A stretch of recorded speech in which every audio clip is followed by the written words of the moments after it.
So ఈ breast cancer సంబంధించి స్టేజ్ల వైజ్గా చూసుకుంటే first stage, second stage, third stage అంటారు. మనం చేదాటిపోయిన తర్వాత ఏమీ చేయలేం. సో ముందుగానే మనం మేల్కొంటే మంచిది. సో ప్రికాషన్ కన్నా 1-2 స్టేజ్ల్లో ఉన్న వాళ్ళు ఫుడ్ పరంగా ఎటువంటి జాగ్రత్తలు తీసుకోవాలి, ఏం తీసుకోవాలి?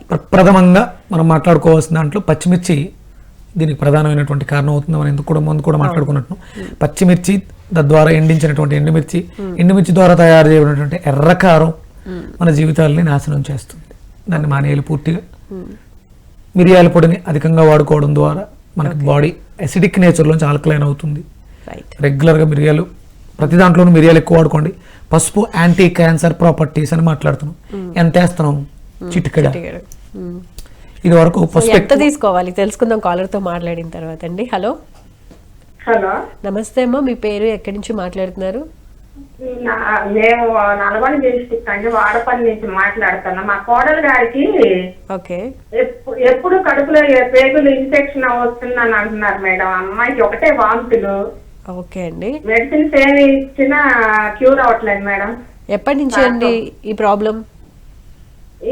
ఇప్పుడు 1 నెల అవుతుంది మేడం. ప్రతి 2-3 నెలలకు ఒకసారి ఇలా అవుతుంది. 2 నెలలు ఒకలా కొంచెం బాగుంటుంది, మళ్ళీ ఎప్పటిలాగా ఇలా అవుతుంది మేడం. ఓకే అండి, ఇంకేమైనా ప్రాబ్లమ్స్ ఉంటే విక్రమాదిత్య గారికి చెప్పండి, మాట్లాడండి.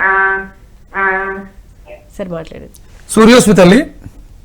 సూర్యోస్మి గురువు గారు, ఇట్లా మా కోడలండి, చిన్న వయసు 20 years అండి, ఓ బాబు.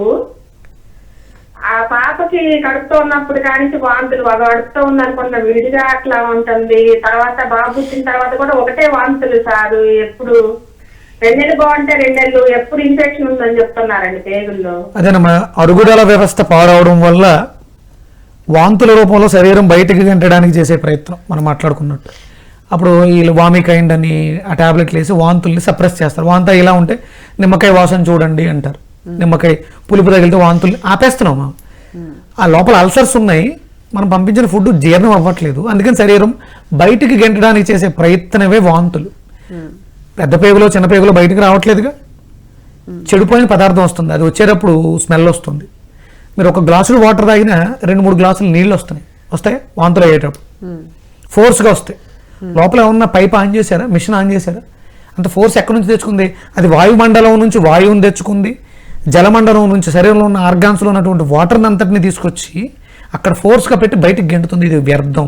అక్కడ దాని చుట్టూ కూడా ఒక లూబ్రికెంట్, జిగురు లాంటి పదార్థం లోపల బయటకు వచ్చేటప్పుడు ఆ దారులు ఎక్కడైనా ఒరుసుకుంటాయేమో, పదార్థం ఏంటో తెలియదు. ఆ పదార్థం లోపల వ్యవస్థని పాడు. ఇంత స్పృహతో వాంతుల రూపంలో బయటకి గెంటడానికి చేస్తుంటే ఆవిడ వాంతులు అనే భయపడుతుంది.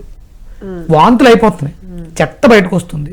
మనం చెత్త వేయటం మానేస్తే లోపల ఉన్న చెత్త అంతా అయిపోతే ఇన్ఫెక్షన్ తగ్గిపోతుంది, వాంతులు చేసుకోవడం అయిపోతుంది. ముందు జీర్ణక్రియ వ్యవస్థను మెరుగుపరుచుకోవడానికి బూడిద గుమ్మడికాయ జ్యూస్ తీసుకుంటే కడుపు నొప్పి తగ్గిపోతుంది, డైజెషన్ బాగుంటుంది. తిన్న చెత్త అంతా అరిగిపోయింది. ముందు వాంతులు అవుతున్నప్పుడు గోరువెచ్చటి నీళ్లు ఇస్తూ ఉంటే వాంతులు మొత్తం క్లీన్ అయిపోయిన తర్వాత ఆగిపోతాయి. ఆకలిస్తుంది. అప్పుడు 1 గ్లాసు నీళ్ళలో కొంచెం నిమ్మకాయ, సరిపడా ఉప్పు వేసుకుని తాగితే డైజెషన్ బాగుంటుంది, కడుపు నొప్పి తగ్గుతుంది. అప్పుడు ఆకలి వస్తుంది. నోరు రుచి బాగుంటాయి. ఒకవేళ చేదుగా లేకపోతే హ్యాపీగా తేలికగా జీర్ణమయ్యే పళ్ళు, ఫ్రూట్స్ ఏవో ఒకటి తీసుకుని తేలికగా జీర్ణమయ్యే ఇడ్లీ కొంత గ్యాప్ ఇచ్చి తీసుకుంటూ ఉంటే ఈ వాంతుల సమస్య శాశ్వతంగా పరిష్కారం అయిపోతుంది.